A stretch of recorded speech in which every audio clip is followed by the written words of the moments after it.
दिनै first time रुपसि एयारपर्टआव आगान होफैबाय। टेम्पारेचारानो जाहैबाय 28 डिग्री सेलसियास। प्लेजेन्ट। कलकातायावथ' ओरैबायदि गरम थानोनो हाया। टटेल 1 hour 15 minutes लानाय जाबाय आरो माल हानगासिनो दं बेग। अलायन्स एयार साफाखा जोंनाव ना, ओरैबायदि साफा। फुंनिफ्रायसो हाबनांगौ। गरमा गोगोमखा।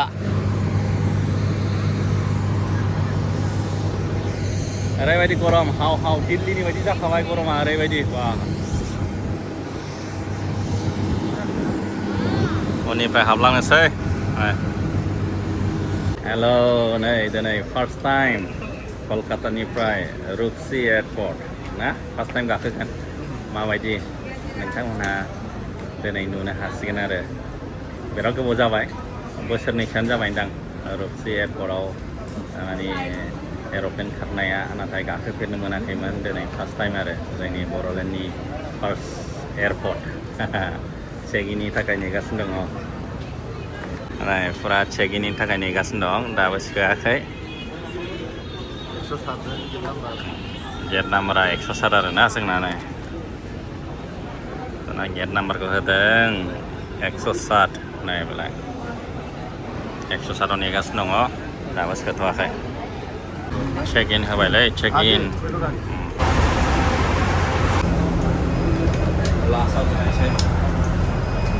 सफैबायलै, सफैबाय।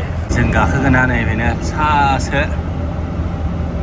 मेक्सिमाम बेसेबां जागोन बेहालाय 40-50 जनल' जागोनदां। साफा खालामखाङाखैना, नै साफा खालामगासिनो दं आरो।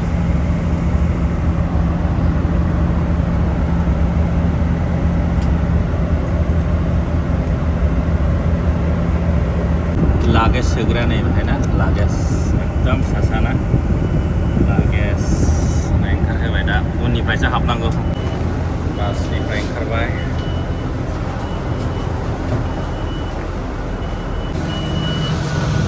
ओरैबायदि गरमखा। नायदो अलायन्स एयार रुपसि एयारपर्टआव दिनै फार्स्ट टाइम। बेनो जाहैबाय कलकातानि एयारपर्ट। नायदों फ्लाइट उननिफ्रायसो हाबनांगौ।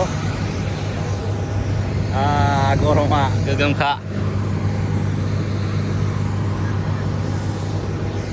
ओरैबायदि गरम हाव हाव दिल्लीनि बायदि जाखाबाय गरमा ओरैबायदि। उननिफ्राय हाबलांनोसै। थाखाया माबायदि नायदो ने, एकदम गाहायखा गाखोग्राया।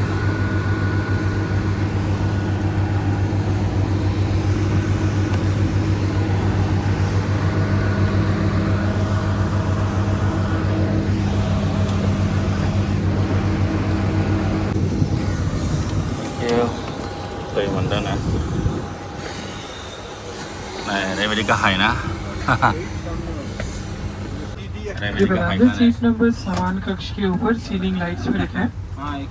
यात्रियों से निवेदन है आपका सामान ऊपर लगे सामान कक्ष। बेसेबां गाहाय नुबाय दा, नै मानसि गोजौफ्राथ' नांखाजोबगोन। माल दोनग्रायाव नै फिसा फिसाना केबिन लागेज। बन्दसो खालामदों, माबा एकदम गरम जायोना। गोजौआव बिरखांनायनि उनावसो बेखौ खुलिहोगोन आरो।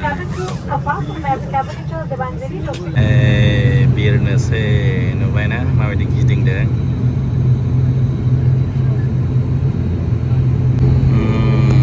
खारजेनबाय, बिरखोथ'वाखै। बिरखोनो नागिरबाय नै दा रानवेयाव खारगासिनो। कलकातानि इन्टारनेशनेल एयारपर्ट। क्रुजिं खालामबाय, क्रुजिं एबार मेक्सिमाम स्पिडाव।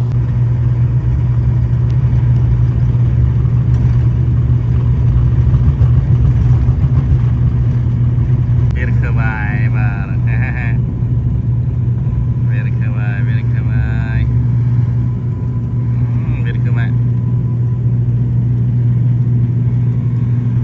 कलकाता सिटीखौ नायदो दाना नै कलकाता सिटी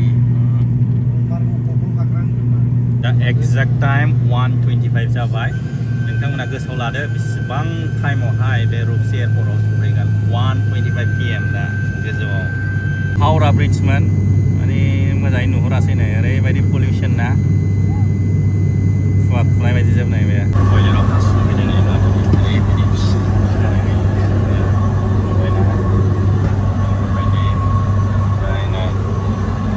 सुग्रा दङ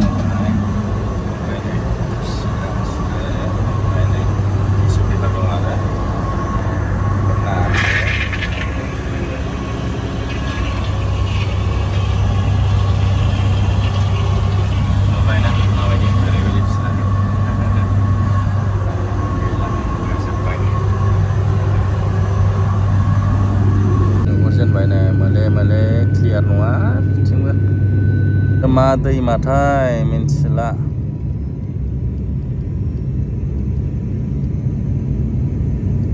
इटा कम्पानि मोननै मोनथाम मोनब्रै मोनबा दंथारो गायजोब्बायबो मालाय नै गोलावफ्रा बैयो माइ औ गोथां माइ फुरा गोलावफोरनि जोब बियो नै माथो फरलेन नुहुरबाय नै बेलाय फरलेन गाहायाव औ श्रीरामपुरनिफ्राय फैनायमोन बे फरलेना डाइरेक्ट फुलबारि जानानै मेघालया थांनाय आरो फाइनालि लेन्डिं जानोसै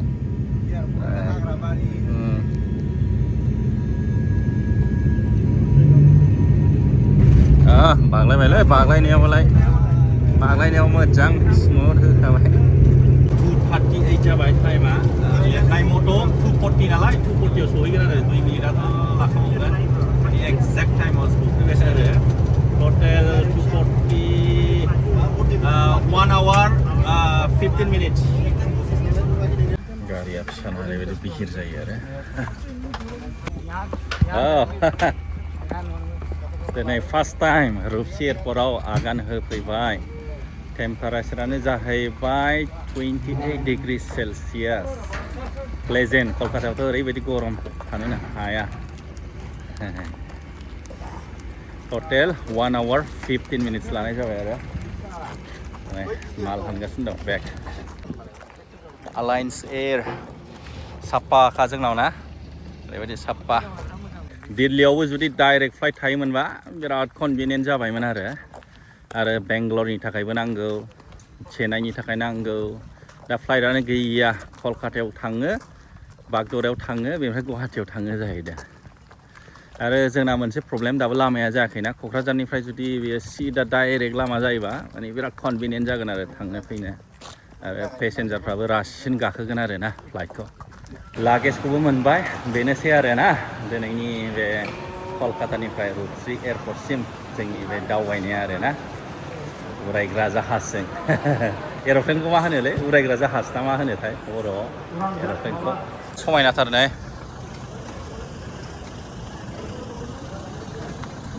बे जाहैबाय एयारपर्टनि बायह्रायाव नै आरामनो फुला गायबावनांगौलै जाथ्राखै बेनोसै दे बाय बाय